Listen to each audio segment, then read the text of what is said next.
Welcome to God is Open. I'm your host, Christopher Fisher. Today on God is Open, we are going to be talking about my Isaiah debate. It's going to be a post-mortem review of my debate about Isaiah 40 through 48. Does Isaiah teach open theism? Right out the gate, I'd like to talk about a couple of the technical difficulties that kind of put me in a bad light, kind of, from the get-go.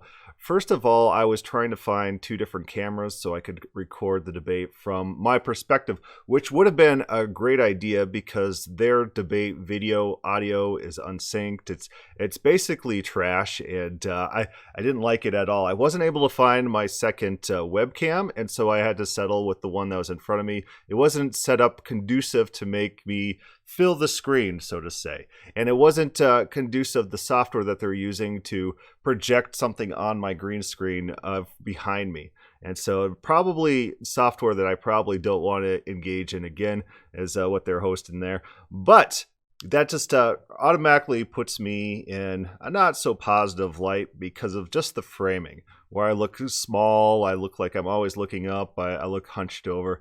Probably something that needs to be worked on for the next debate. My opening statement, I think, was pretty much pitch perfect. I would do that again in a heartbeat. Maybe add a couple more points. Maybe in my interactions with him, stress a few different issues. But first of all, we're going to go take a look at the comments and see what kind of comments we have going on here, if they're generally positive or negative, or what's happening in these comments. Down here, we got Ruminator. This is probably the first comment of interest regarding the measurement of water. Remember, in Isaiah, God counts the water.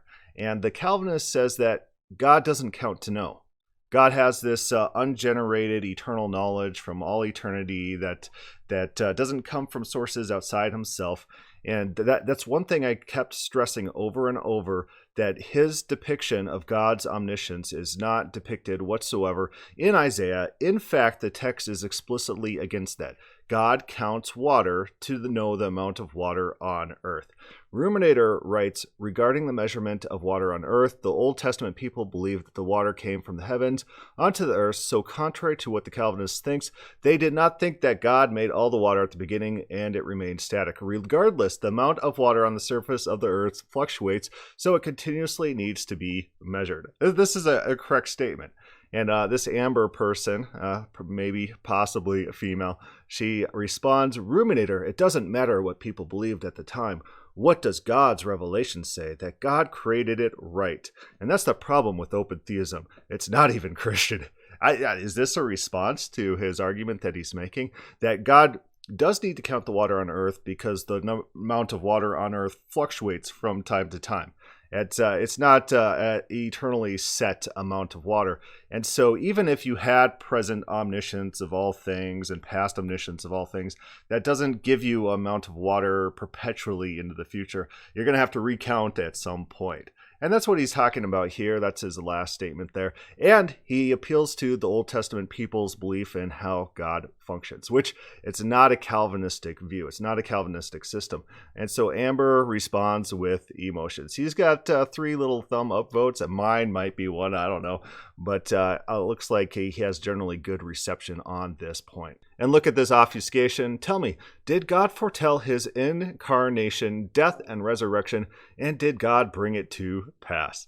It's almost like she didn't watch the debate. It's almost like she doesn't understand the open theist position, and she's just pulling up new subjects that aren't even relevant, that have very common, simple explanations and simple answers that it takes 2 seconds to think about.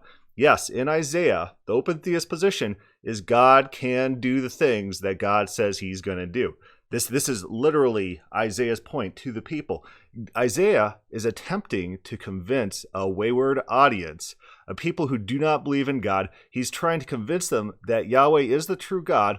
Why? Because Yahweh can accomplish the things that Yahweh says he's going to do. This is not a Calvinist picture being drawn here, where Isaiah and God by proxy through Isaiah is begging these people to believe in Yahweh, worship Yahweh, return to Yahweh. And how? How are they doing this? They're trying to convince them with arguments. They're attempting to reach them. This is not Calvinism being discussed. This is open theism. People can freely choose to reject God if they so want to. But God has power. So despite people resisting God, God can force things to happen. Next, we have Will Duffy, and Will Duffy makes a point that I think Mr. Madden's wife agreed with at some point. I think it was on Facebook or something like that. Daniel said repeatedly throughout the debate that God knows the end from the beginning. Considering that the Bible never says this, this is a perfect example of reading the Bible through the lens of your theology. A declaration, Isaiah 46:10, is quite different from knowledge.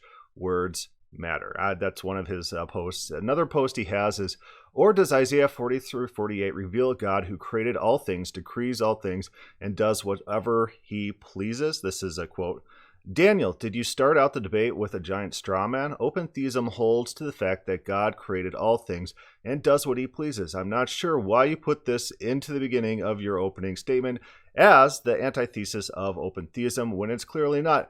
As to a God who decrees all things, where does Isaiah 40 through 48 state that? Let's see the reply to him. I don't know if I've read this yet.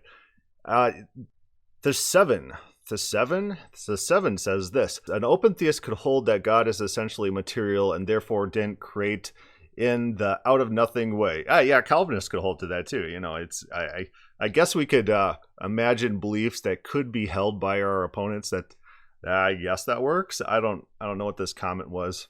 Will Duffy down below seems like he got in a little conversation with the same individual. Yeah, we'll just kind of skip that. This guy, Titus, if smirking is a demonstration of who won, Fisher definitely deserves the medal. And with that, I fully agree. So I have a reply to that. I said 7 medals. I should get 7 medals. Sometimes I smirk, and I think for my benefit, my smirks come off as smugness. So typically male smiles come off as insecurity maybe, and they come off as non-threatening. But when I smile, it comes off as it comes off as superiority. It comes off of as me belittling and thinking less of other people, which is the correct. If I could choose one of the two, if I could choose either the smugness smile or non-threatening smile, I would pick smugness every single time, because you do not want to be taken as non-threatening. You want to speak softly and carry a big stick, as Teddy Roosevelt said. He is a terrible president, but that's an interesting saying that it works. I guess it works for this context. Will Duffy's just engaging with people further down, so we're going to kind of skip through that.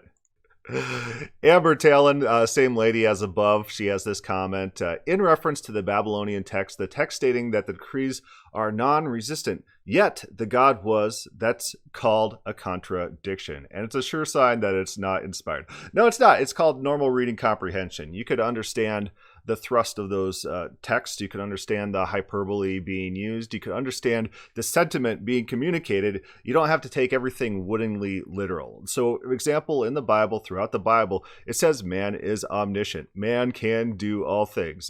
So man is not only omniscient, but he is omnipotent, omnipotent. He can do all things. This is just hyperbolic language, just giving us a general thrust of an idea. When God says that man can do anything that he imagines, it's basically saying that there's no limit to man's innovation, ingenuity, and he could achieve all sorts of, in the context, harms and evils. It's not meant to be taken in unlimited fashion. And so if you're reading things in this weird way in which hyperbole is not an idiom that's normal to our common speech, you're going to probably talk like this, and you're probably going to have to make up excuses as to why other texts who have what appears to be competent writers who have normal intelligences, why you're going to make up excuses why their texts are self-contradictory, because you really want your verses to mean what your theology is. It's not a very good way to treat the text. It's not a very good way to treat Isaiah. It's not a very good way to treat these Babylonian texts either. We need to assume that writers within the same context have some basic element of competency in their writing. I think that's a pretty good assumption. If that's not your assumption, then I can't help you there, and we'll have to part ways there. She writes, the open theist opening with an uninspired text and trying to compare it to the inspired text doesn't prove his position. Look at the special pleading. I love it. I love it. I love it. These Calvinists, I don't know if Amber is a Calvinist, but they special plead all the time. These texts, just because they're about God in the Bible, they mean my special theology. If there's any similar texts about any other subject anywhere else in existence, it doesn't mean the same thing. Only the things that I really, really need to be about the things that I really, really want them to be about. This is the way they do theology. Thank you, Amber. I love it. God acting on prayer, this is Amber still, does not prove open theism.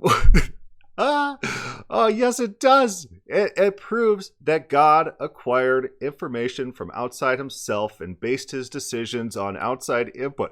God acting on prayer is discursive reasoning, is open theism. Open theism is true if God responds to prayer. This is a fact. God has discursive knowledge. Discursive knowledge is denied in classical omniscience. Amber is 100% wrong here. She doesn't know what she's talking about. She probably needs to go study Augustine, Aquinas, maybe John Calvin a little bit, and all those people. Go study Dozel, the scholar of God's unchangingness, God's immutability, God's simplicity. Those types of people she should probably start reading. People who, they're not open theists, but they will explain to her the basics of her own metaphysics so that she's not confused. All right, we'll keep reading here. God acting on prayer does not prove open theism. Laugh out loud. God has decreed all things, and God ordains the means of prayer is answered. It's not because God decided to act on it. There's some sort of spelling error going on there. Christ said that only those prayers that are in accordance with his will are answered. So God has this eternal will, and if people coincidentally pray in accordance with God's eternal will, then God answers their prayer? Is that how prayer gets answered? That's not really an answer. That's just coincidence. It's a double coincidence of wants, we'll have to say, that God's not actually receiving input from outside himself. He's just acting independently, and then sometimes randomly, maybe there's like two guys praying, and one guy prays for rain and one guy prays against rain, and then it doesn't rain. And so just coincidentally, one of those people were praying for God's will, and in that way, accidentally, his prayer got answered. Well, it wasn't a real answer. It was just a happenstance. Amber Talon's view of prayer is based on happenstance. Fantastic. Lovely. The fact is that Scripture states that God decrees whatsoever comes to pass, and it does come to pass. All open theist philosophizing doesn't change that. I think this debate was about that. I think we were looking at their number one proof text for these facts, and it fell flat, amazingly flat, so much so that Madden had to concede that he didn't prove his case from the text in the Facebook conversation on that. Phillips Hawkins seems to be my guy. I like him. Chris made the case that decrees in Isaiah are not these eternal decrees. Then Daniel says that doesn't mean there isn't a decree, saying that just capitulates the point that the Bible does not teach an eternal decree. It's the same thing with the discussion on prayers. Well, if you already knew, decreed all those prayers, it's not the problem. This is just a post hoc rationalization. Daniel is just appealing to some secret decree that isn't spoken of in the scripture. Here's the rub. In the beginning, Daniel claimed that Chris can't simply demonstrate that the text doesn't contradict open theism, but that's exactly what he tries to argue, that an eternal decree is compatible with the specific decrees in Isaiah. That's debatable, but it also capitulates the point that Isaiah doesn't teach anything about an eternal decree. There's simply no reason to think that Isaiah has an eternal decree in mind. In fact, I'm going to go one further. The fact that Isaiah teaches that God has discursive knowledge and makes decrees in time to people proves Isaiah was an open theist. He was teaching open theism. Maddox, his position is that Madden, his position is literally that although Isaiah talks about God in a way that is identical with open theism, that he has a secret theology in the back of his mind that also is compatible with talking explicitly about God as if open theism is true. So this is one of my shortfalls in this debate. I should have punched that point over and over until it bled. That he is agreeing with me that Isaiah teaches open theism. He just says that there's a secret Calvinist system on the back end that's not apparent in the text. So he's agreeing with me. Madden is agreeing with me that Isaiah teaches open theism in this debate. It's lovely. I love it. Bonnie Johnson, she often comments on my YouTube videos. She writes, sadly, the opening of the video is immersed in pagan symbolism of Baal. I was using that as a reading comprehension example. It's something that's not controversial, that no one has real strong opinions of, and you're not going to take a ludicrous stance against the text because you don't care. It's like when you come to the Bible and you're Calvinist, you really care if it speaks your theology or not. But if you turn to a different text in a different context about something you don't care about, you're going to be maybe a little bit more objective.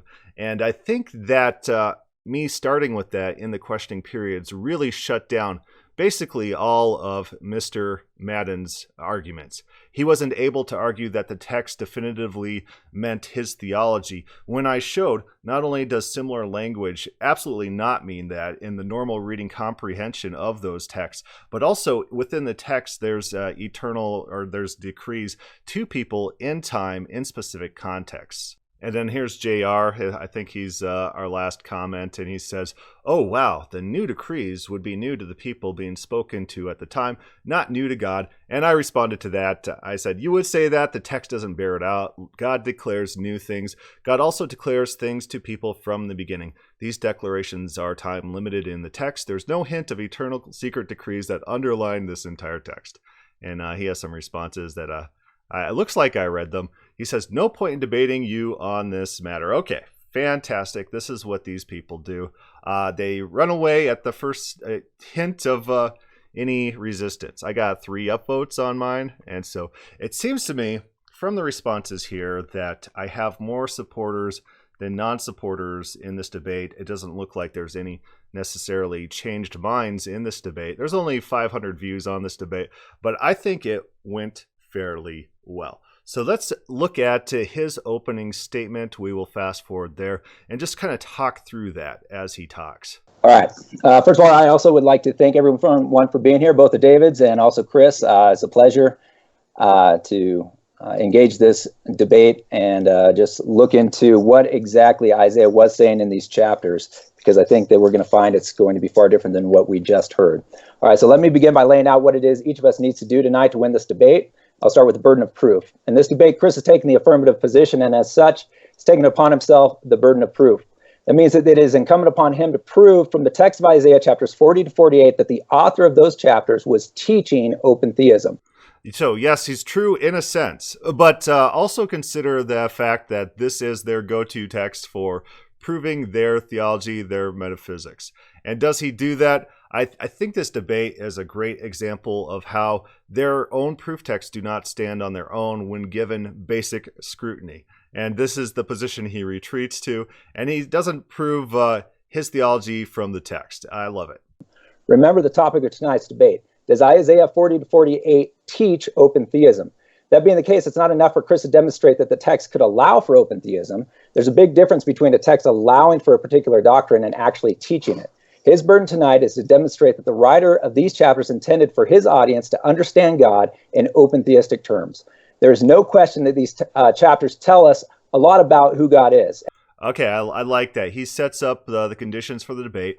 My goal here is to show that the writer of Isaiah intended for his listeners to see God in an open theist light. I think we did that. I think Mr. Madden, he agreed with me that Isaiah does that, but Madden says that Isaiah has a secret system underneath it all. I think I achieved the goals of this debate. I do believe I won this debate.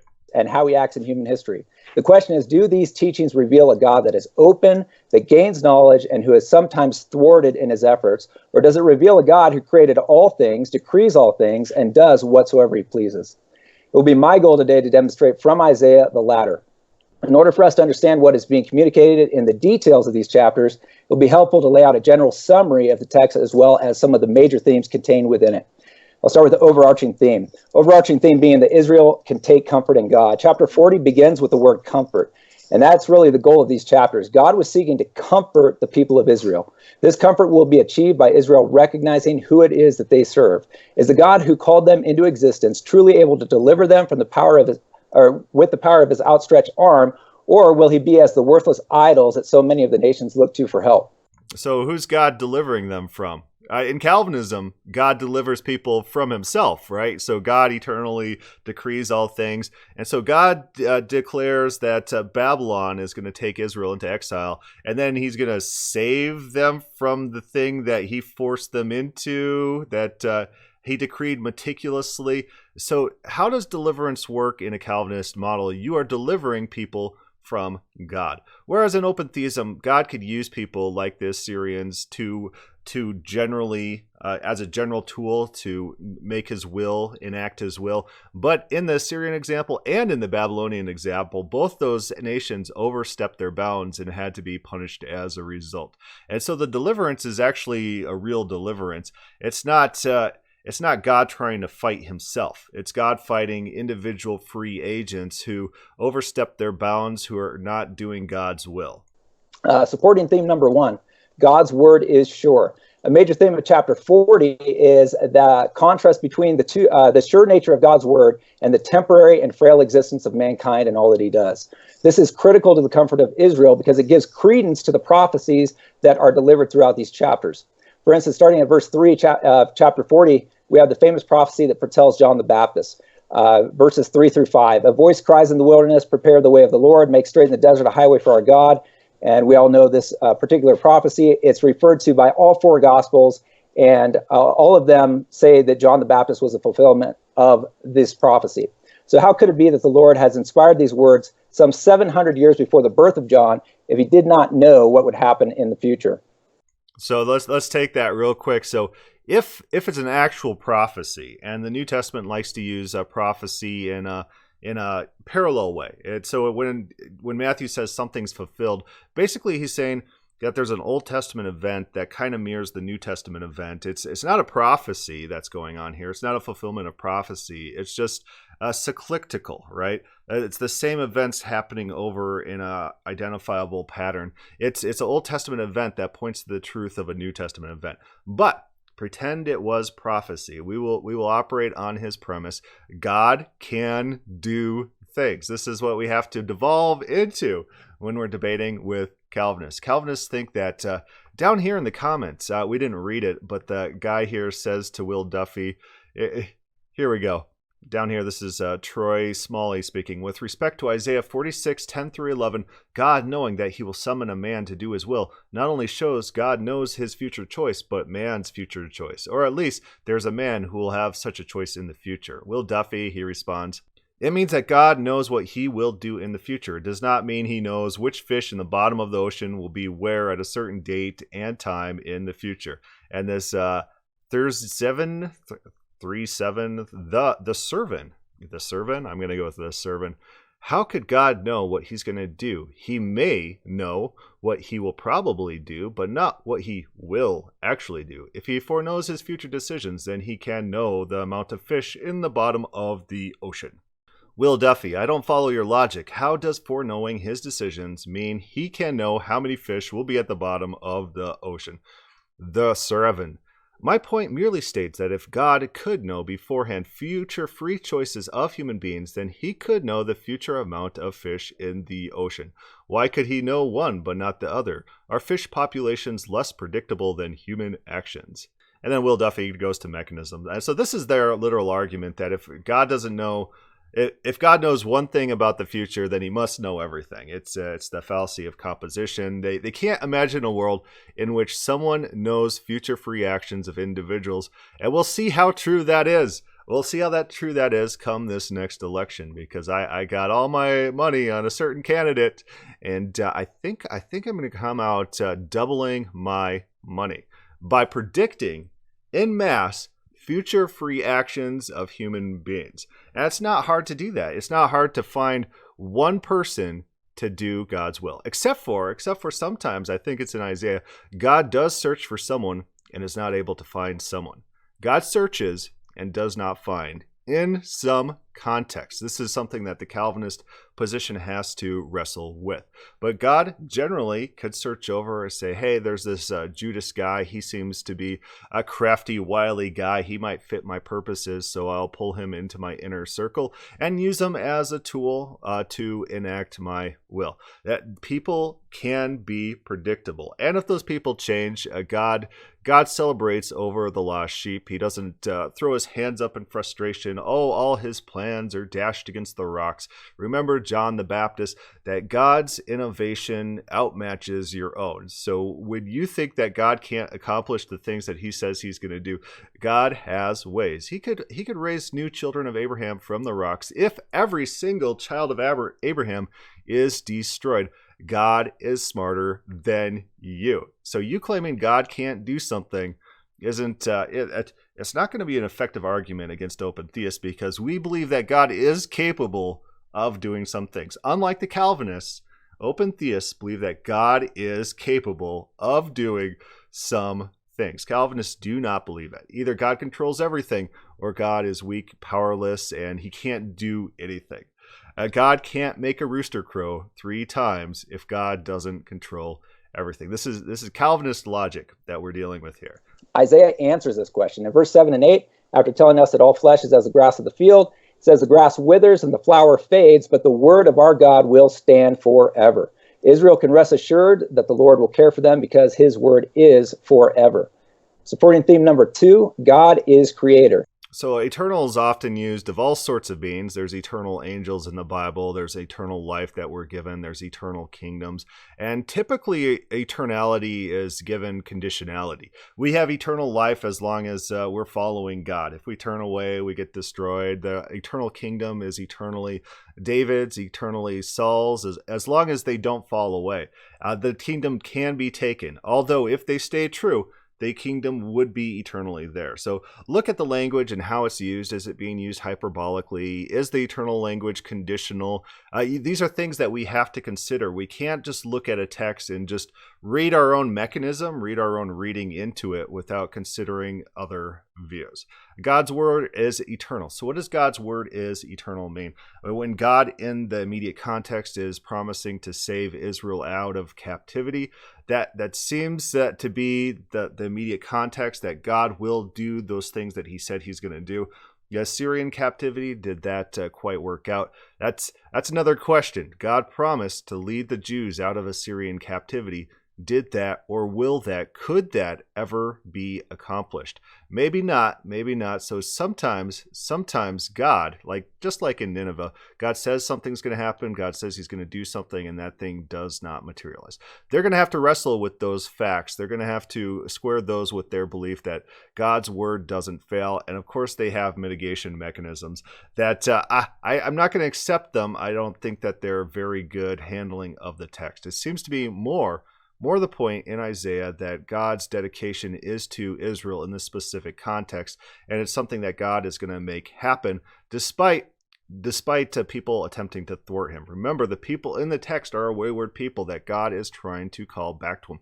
This is antithetical to Calvinism. The author of Isaiah points Israel to the fact that God is the creator of all things. This is also important to their comfort because it demonstrates that God is meticulously involved with his creation. The goal in all of this is to show that he is a God mighty to do whatever he puts his hands to. Starting in verse 12 of chapter 40, Isaiah begins a list of rhetorical questions regarding the creation. Who has measured the waters in the hollow of his hand and marked up the heaven with a span, and closed the dust of the earth with a measure, or in a measure, and weighed the mountains in a scale and the hills in a balance? Madden doesn't believe God can do those things. Madden doesn't believe that God can change. All those things sound like discursive things. All those things sound like actions in time. He does not believe God can change. God is immutable. God is simple. God doesn't have discursive knowledge. God doesn't count. God doesn't count to know in Madden's theology. He doesn't believe that his own proof text for his own view. Mr. Fisher would have us to believe that God is gaining knowledge as he measures out the waters in the palm of his hand or marks off the heavens with a span. Yes. Nowhere in this text does it imply God learning anything or gaining knowledge. God counts, but it's for no purpose whatsoever. It's just like a predestined action that's pointless. So if I say I'm going to go count how many chickens I have, let's say I raise chickens. I don't raise any chickens, but you're raising chickens. You want to go count how many chickens you have. No one in their right mind would hear someone say that I'm going to go count my chickens, and then they would think, well, he already knows how many chickens he has. He's just doing this pointless act that is superfluous and doesn't have any real value. Counting is a specific action for a specific purpose, and actions and doing things for reasons are both discursive, both in time, both changes. God changes in the text explicitly. I love it. I love it. God's hand is the standard against which the waters are measured, and his arm span is the standard against which the heavens are marked off. When we measure something today, we often use something called a rule or a ruler. And why do you think it's called that? It's called that because it is the sovereign. So Mark Smith, in his book's called Where the Gods Are, it's about the bodies of God. He talks about this text, and he believes that what's going on in this text is that the Israelites are conceptualizing a superhuman-sized body of God, where God's hand is just really, really large, and so he literally counts the water in the palm of his hand.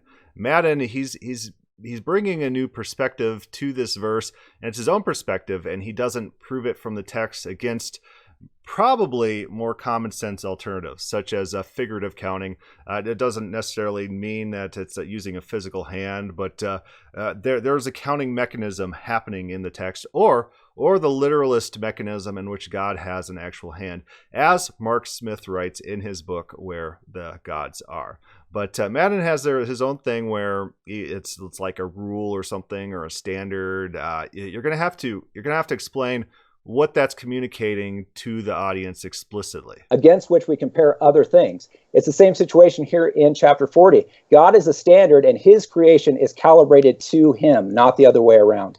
The chapter goes on to contrast God to all things, both men and idols. All men and all idols are counted as dust and as nothingness. The author points to the creative power of God. It was God who created all things, and he did it alone. Verse 14. He had no counselor. No one made him understand. No one taught him knowledge. Mr. Fisher will seek to separate out the attributes of God, as though this passage is all about power and not knowledge. Verse 26 is a key in understanding how God's knowledge and power work together, such that God does all that he has decreed. Verse 26, chapter 40. Lift up your eyes on high. So what does understanding mean? I think we cover it in the debate. I think we cover it in the back and forth.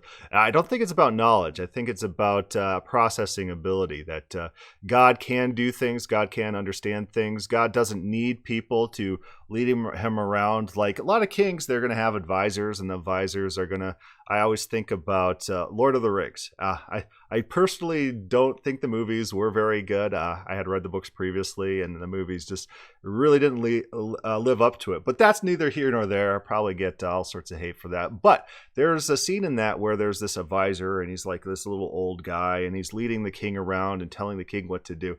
I think that's what the verse is talking about, that God's not like that. God is a powerful God that makes decisions independently. God stands up for what he believes, and he's not going to be led around by his minions. His minions serve him. His decrees are firm. Everyone's going to be doing God's will. There's going to be no thwarting God's will. God does whatever he pleases. God sits in the heavens and does whatever he pleases. In Madden's theology, God does nothing. God is eternal, simple, changeless, outside of time.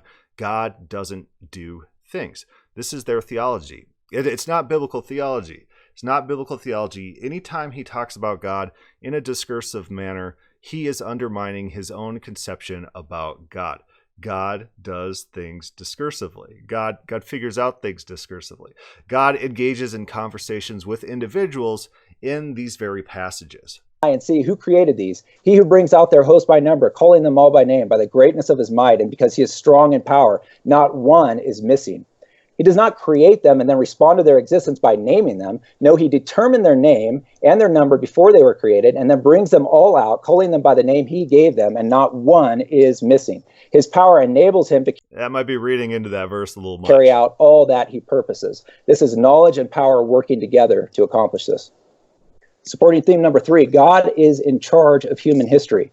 In chapter 41, the Lord will continue to offer comfort to Israel. He comforts them by appealing to his ability to direct all of humanity to do what he has decreed. Verse 2 of chapter 40. Except for in Isaiah when he's pleading with Israel to return to him. This is the context of Isaiah 40 through 48. God is pleading with a wayward Israel to return to him. These people are thwarting God's will. God laments throughout the text about their stubbornness and their refusal to return to him. They are thwarting God.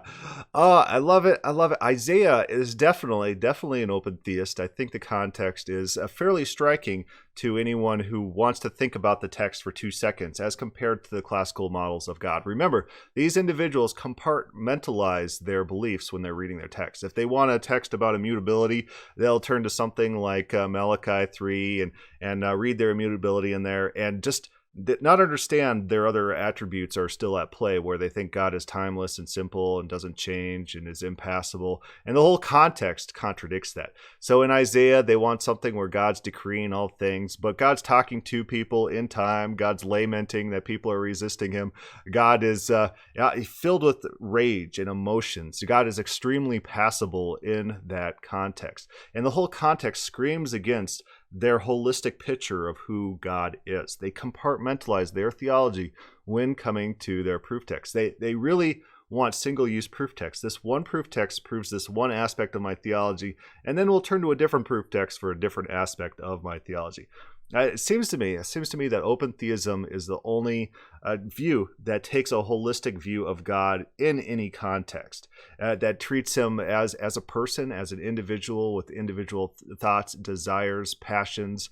There's inconsistencies even in character where God might do things in different ways in different circumstances. It might look to us as unfair, as Job calls out God. What God's doing is unfair in Job's mind. Throughout the Psalms, people think what God's doing is unfair or unjustified. And people recognize this in God, the character of God, this tension, because that's what human beings are. This is our personality. This is what people are. We are made in the image of God, and God is a personal God. God has these same character inconsistencies that we do. Within the Bible, it's not me just making up things about God. It's me reading the Bible and looking at the character that's being portrayed, the character of Yahweh. And this is pointed out even by secular scholars like Christine Hayes, who I think I referenced in the debate, as a neutral third party who looks at the text to figure out who this character is, the character of God, the primary subject of the Bible. He is a character. He is a person. He has a personality. This personality is not always 100% consistent in behaviors, in his actions, in his responses to situations. This is how people act and behave. God is a person. Only open theism takes God in a holistic sense throughout the Bible. 41, who stirred up from the east? One from the east, whom victory meets at every step. He gives up nations before him so that he tramples kings underfoot. God does things. Yes. Only open theism believes that. God does things. He makes them like dust and his sword like driven stubble with his bow. He answers this question in verse 3. Sorry, that may be a typo. Verse 4. Who has performed and done this, calling the generations from the beginning? I, the Lord, the first, and with the last I am he. This is a continuous theme throughout these chapters. Israel can take comfort because their God is the one who decrees what will happen in human history, and he carries it out by his power. That sounds like open theism and not Calvinism. This is really what the court case is all about between the idols and God of Israel. The question at the heart of it is, whom among us is able to decree the future and then carry out that decree so that what he has said beforehand comes to pass as it was? You see that? I do my thumbs up here, and then in the background, in my other person does the thumbs up too. Yes, we agree with that point. That is what's being described here. As predicted. It's open in chapter 41, verse 21, God calls on the idols to set forth their case. It will bring a challenge to them. This is similar to what Chris already read, so I'll run through this real quick. Set forth your case, says the Lord. Bring your proofs, says the King of Jacob. Let them bring them and tell us what is to happen. Tell us the former things, what they are, that we may consider them, that we may know their outcome, to declare to us the things to come. Tell us what is to come hereafter, that we may know that you are gods. Do good or do harm, that we may be dismayed and terrified. Mr. Fisher will say that this isn't a test of knowledge, it's a test of power. I say the two cannot be separated. In order to exercise power in this way, you need to have knowledge of how you... if God doesn't have knowledge, God can't do anything. And just like that guy below, if God doesn't know the number of fish in the bottom of the ocean at some future date, God can't know that he's going to make some guy do something at some future date. This is how they operate, that these things can't be separated. I don't buy it. I don't think that's a persuasive argument. You're not going to convince me. You might convince people who already agree with you, but they might be a lost cause anyways. You will apply that power. You need to have an outcome in mind before you put yourself to the task you're carrying out. Look what the verse says, verse 22. Tell us what is to happen. That's knowledge. Tell us the former things, what they are, that we may consider them. That is knowledge coupled with wisdom. Not only what happened, but why it happened and what will be the outcome. Verse 23, tell us what is to come hereafter. Knowledge again, so that we may know that you are God's. This is the test. What happened in the past and why? And what will happen in the future? If you can tell us that and it comes about, we will know that you are indeed God's. This challenge is brought to the idols again and again. Chapter 41, verse 26. I'm not really hearing anything I disagree with. I might disagree with him of his take about what precisely is meant by knowledge. I think that it means generally what we think when we know things about the future. That, Matt Slick, he always uses the example. I said, I know I'm going to go to my car, but there might be a meteor that comes and hits me. But so it's not absolute knowledge, but I do know that thing. And so my knowledge doesn't cause that thing from happening. Well, it's not absolute knowledge then. It's not the type of knowledge that you are ascribing to God. Madden is ascribing an 100% knowledge to God that's unfalsifiable and can't be subverted. Fatalism, even God is fated in Calvinism. Also in Arminianism, God is fated. The things that God knows God will do, God can't do other than those things. It is fatalism. This is the type of knowledge that they are advocating.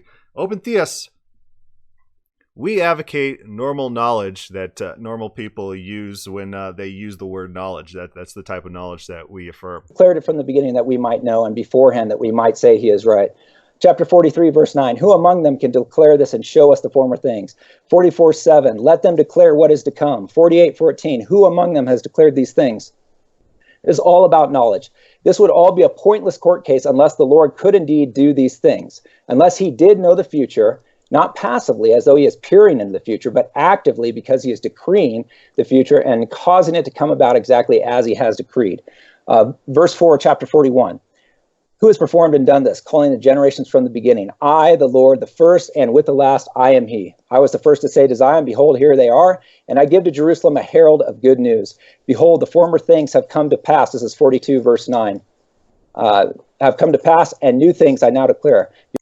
Calvinists tend to read verses and just assume it means their theology. I haven't heard anything that specifically counters the open theist view of the world. And in his proof text, he hasn't explained how those are exclusively his. It's like this guy the other day that we're talking about what does eternal mean, and he assumes that anytime the word eternal is used, that it means his specific theology. You can't just assume these things into the text.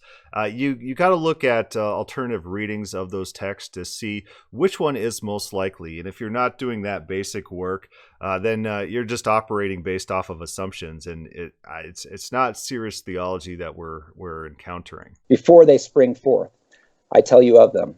43:12, I declared and saved and proclaimed when there was no strange God among you, and you are my witnesses, declared the Lord, and I am God. In 43:13, also henceforth I am he, there is none who can deliver from my hand. I work, and who can turn it back? In 44:8, fear not, nor be afraid. Have I not told you from of old and declared it? And you are my witnesses. Is there a God beside me? There is no rock. I know not any. And then he goes on to give a very specific example of how he is doing this very thing that he just described. In chapter 44, verse 28, he calls Cyrus by name, the one whose right hand God will hold and lead through battle to deliver Israel from the hand of Babylon.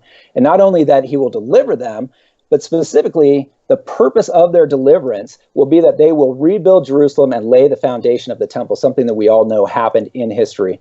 When considering all these verses, as well as many more that I do not have the time to cite, I don't see how anyone really could believe that the intention of the author of Isaiah was to communicate that the God that Israel should take comfort in is one who is open to changing his mind or learning a better way. No, the writer was comforting the nation of Israel. He's trying to frame the debate there. So is that what open theists claim, that God's primary attributes are changing his mind, being fickle, being shown a better way? No, it seems like Isaiah is depicting a powerful God who don't take nothing from anyone. That's the idea of God being portrayed by Isaiah. And open theists can affirm that with 100% accuracy and think that God is open in the future. He's not fated, right? God is not fated. God does things in time. God talks to people within the text. God in the text laments that these people are still rebellious and thwarting his will in the text. But God can, in spite of all this, be strong, be that confident leader, and bring his ideas, his plans to fruition through sheer might. Job talks about this explicitly. Job complains that God uses this might makes right strategy in history, where God's might just overrules everything, and God agrees with him in the end. According to David Klein's a scholar of Job who translated Job and wrote the Word Biblical Commentary on Job, that's what he describes as going on in Job. Job is complaining that God operates on a might makes right basis, and God agrees with that.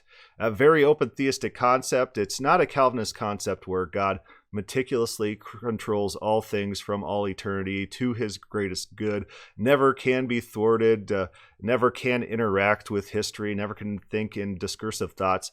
It's not what's going on in Isaiah. If God thinks about things before he does them, if God does that, even if he doesn't get outside input, open theism is true. Discursive knowledge, discursive thinking, discursive acts all prove open theism.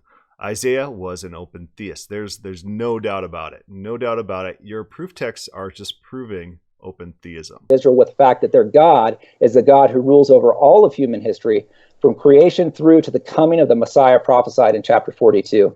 He is the one who decrees all things, and he is the only one who possesses the ability to make them come about precisely as he is foreordained.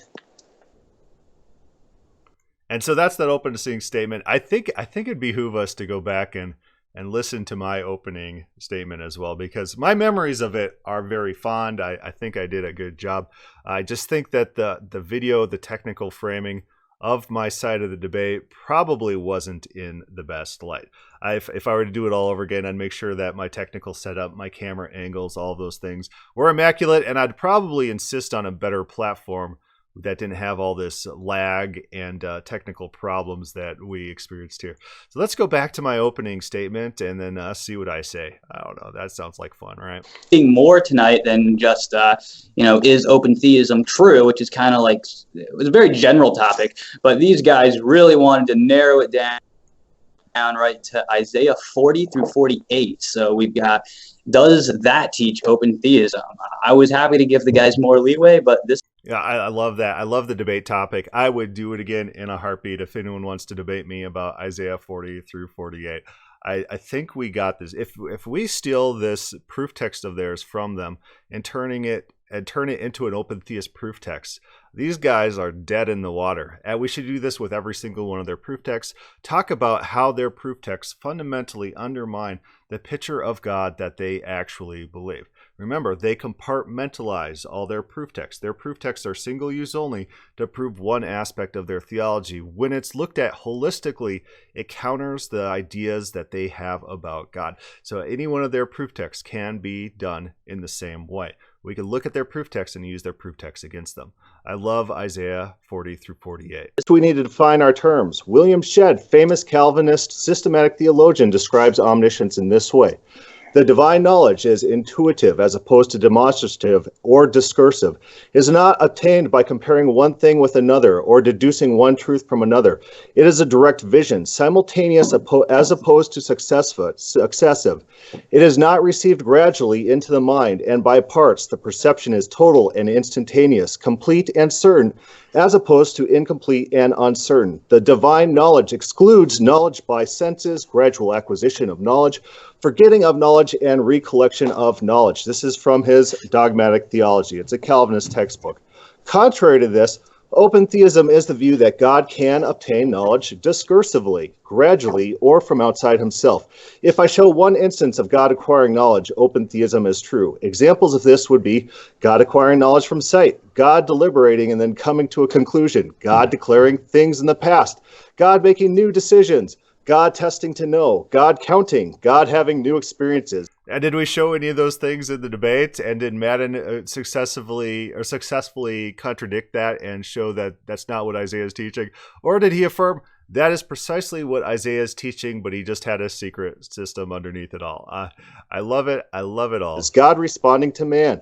God showing emotions. In all these examples, God's knowledge changes. Keep this in mind when you hear any of my opponent's proof texts tonight. Are his proof texts arguing ungenerated, non-discursive, eternal, and unfalsifiable knowledge, or are they self-defeating? Tonight's debate is not about what I believe. Tonight's debate is not about what Mr. Madden believes. Tonight's debate is narrowly focused on what the author of Isaiah 40 through 48 believed. For convenience, we will call him Isaiah. My goal tonight is to look at the text to see what it says. When reading these passages, the one question we need to have in our mind is if the text is written from the point of view that includes ungenerated, non-discursive, eternal, and unfalsifiable knowledge within God. It's not enough to show that God knows some things about the future. I know some things about the future. Even if God knows all things about the future, if God gained that knowledge at any point of time, open theism is true. We have examples of acquired omniscience in other ancient Near Eastern religions. It's not enough to show that God knows all things. The mechanism is what matters. How? How does God know? If God acquires from mechanisms such as counting, open theism is true. It's not enough to show God declaring some things about the future. I declare things about the future, things that happen. How does God declaring things about the future show ungenerated, non-discursive, eternal, and unfalsifiable knowledge? Declaring sounds discursive. It's a decision and action. Declarations prove open theism. If it is a new declaration, all the better. Look at this. I think I eviscerate his position. I think my opening statement was perfect. I would not change a thing. I love how this is going. I point out all sorts of things that he doesn't consider acquired omniscience. It's just rejected out of hand by individuals who come to the Bible who believe in omniscience. Oh yeah, God knows all things, but he must have always known all things. Why? Because that's what I just assume about God. Acquired omniscience is not something that they can handle in their system, that they can rationally consider. So, for example, in Genesis 18, where he doesn't know what's going on in the cities of Sodom and Gomorrah and sends to go check, and then omniscience is described after that fact, they can't conceive in their mind a model in which God at some point in time didn't know everything, and then at some point in time decided or acquired knowledge of all things, and then he has omniscience, right? It doesn't work in their model. They want a specific definition of omniscience, and they think that their proof texts prove that without considering alternatives. It's definitely not enough to point to some vague phrase, God's understanding is infinite, and just assume it means a very specific 3rd century philosophy. Context determines meaning. King David is said to know all things. The Prince of Tyre is said to know all secrets. Believers are said to know all things. Phrases out of context really don't tell us much. In regards to this particular phrase in Isaiah, infinite is the same phrase used for the amount of grain that Joseph collected, and understanding is an entirely different attribute than knowledge in the Semitic mind. It is better understood as craftiness, the ability to perform. God can do things. My goal tonight is not to be a theologian, but someone with competent reading skills. We need to look at this historical document and use normal reading comprehension skills to understand it. There's no special pleading. There's no, the author coincidentally just secretly held all the same theological beliefs as me. If our argument cannot be made from the text using the normal latitude of word meaning, it is not an argument. On a final note, I don't have to answer why the author holds the particular beliefs that he holds. I don't have to justify his system of belief. The debate is about what the text actually says. What we care about is the text, not moralistic fallacies. So let's turn to the text. Isaiah 40 introduces us to Deutero-Isaiah. It transitions from a third-person narrative in chapter 39. It begins with a declaration of God's greatness. There is a list of praises. Interestingly enough, ungenerated, non-discursive, eternal, and unfalsifiable knowledge is not included in the descriptions of God. What is included is God's ability to count them out. I haven't listened to this in a while. This is excellent. I commend myself. You know, sometimes you like write something and then you're like reading it later. And you're like, wow, this is really good. And it's like something that you wrote, and it's just like you're reading a text afresh. So this is a fresh experience for me, listening to this opening statement. I think it's excellent. I give this guy, this Chris Fisher guy, whoever this guy is, 2 thumbs up. Excellent job on your opening statement. Water on earth. God counts to know, which would be an odd claim if the author holds to ungenerated, non-discursive, eternal, and unfalsifiable knowledge. Another interesting verse in chapter 40 is verse 21, which says, "Man knows things from the foundation of the earth." Surely, if this verse were about God, it would be one of my opponent's proof texts for ungenerated, non-discursive, eternal, and unfalsifiable knowledge. We can use this verse to understand how language naturally operates. We normally speak in generalities and hyperbole, but the only time the Christian wants to read these statements as metaphysics is when they're talking about God. Imagine that. The thrust of Isaiah 40 is about God's ability to perform. God can create, God can destroy, God can scatter. Compared to God, the nations and the other gods are nothing. Verse 27 tells us a common belief among Israel. Forget even generic knowledge of the future. They didn't even believe, Israel did not believe that God had familiarity with present events. Isaiah is fighting against this perspective. Notice how Isaiah argues. He doesn't argue like a modern theologian. There's no lessons on metaphysics and treatises on divine attributes. Instead, Isaiah argues that God is powerful and these people will be judged. That sounds fairly similar to debates I have heard between open theists and Calvinists. The open theist literally has to convince a skeptical Calvinist that yes, God can do some things. In Isaiah 41, a divine trial begins. God puts himself on trial and invites people to judge the evidence. When reading the Bible, we need to really focus on that. God is putting himself on trial, and who's the judges? The judges is people. This is not Calvinism going on here. God is being judged, putting himself in a position to be judged by other individuals. This is not divine Calvinistic sovereignty of all things going on here. He's putting himself in some sort of subservient position in the text. I love it. He's putting himself on trial. We have to keep in mind the entire text is advocacy. Israel does not have to worship Yahweh. Yahweh competes with other gods. Isaiah is not an exercise in speculative theology, but a concrete argument which can be evaluated to see if Yahweh is the true God. What happens is a courtroom scene. Yahweh argues, paraphrasing, "You have seen me declare what I'm going to do in the past. You have seen these things come true." And then that's pretty good evidence that the things which did happen, those are the things that I did because I said I was going to do them before the fact. In this way, not everyone could just claim or anyone could claim after the fact that whatever happened, their God did. But the fact that I declare it beforehand, that's evidence to prove that it's my acts. So let's turn to Isaiah 48:3. "The former things I declare of old, they went forth from my mouth. I announced them, and suddenly I did them. They came to pass." So God has plans, and God brings those plans about. "Because I know that you are obstinate, your neck is iron sinew, and your forehead brass. I declared them to you from old." So God's not declaring in a normal Calvinist mindset. There's like an eternal declaration from all time. No, God declares things to people. "I declared them to you from old. Before they came to pass, I announced them to you, lest you should say, my idol did them, my carved image, and my metal image commanded them.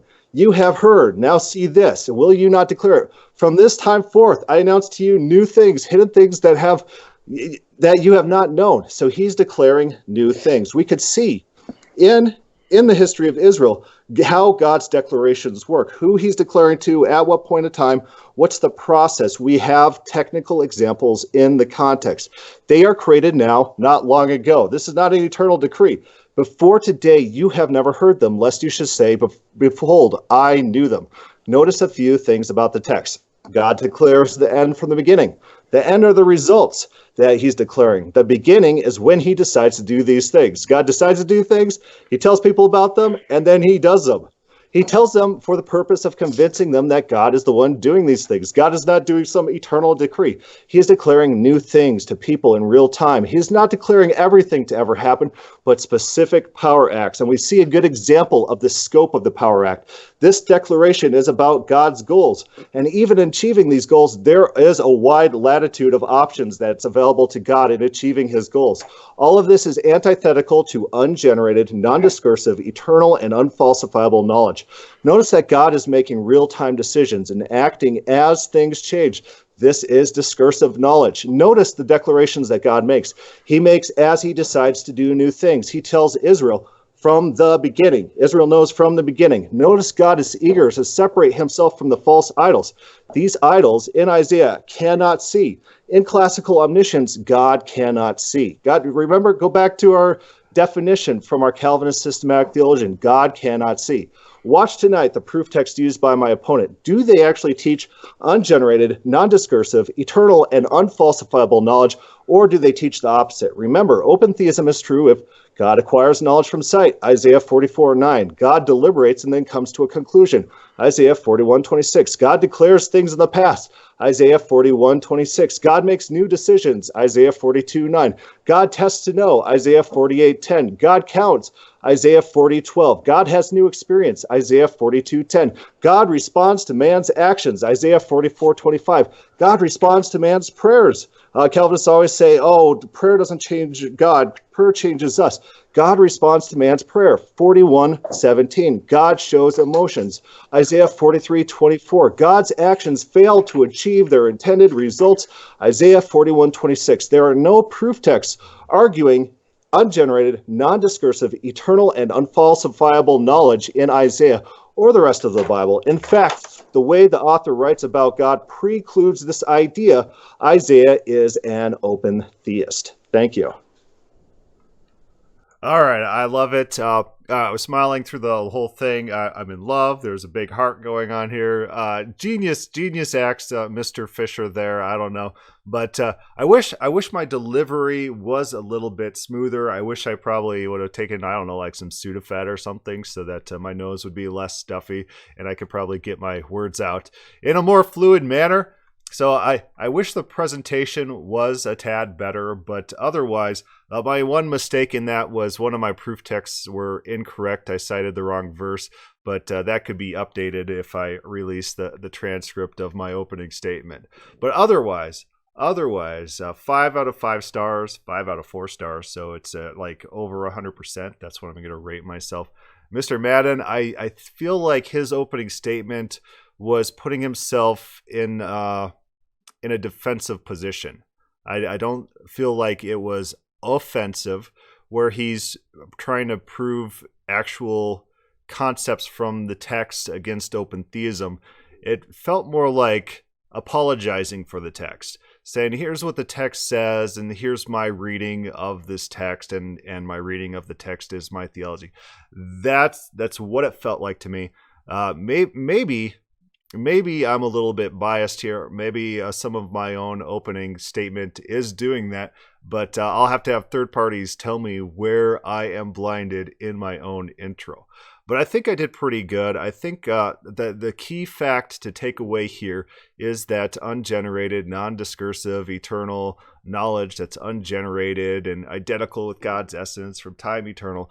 This is the key to understanding classical omniscience. If God ever gains any information, if he has any discursive thoughts or discursive actions or interacts with anyone in any fashion, open theism is true. This is the story of the Bible.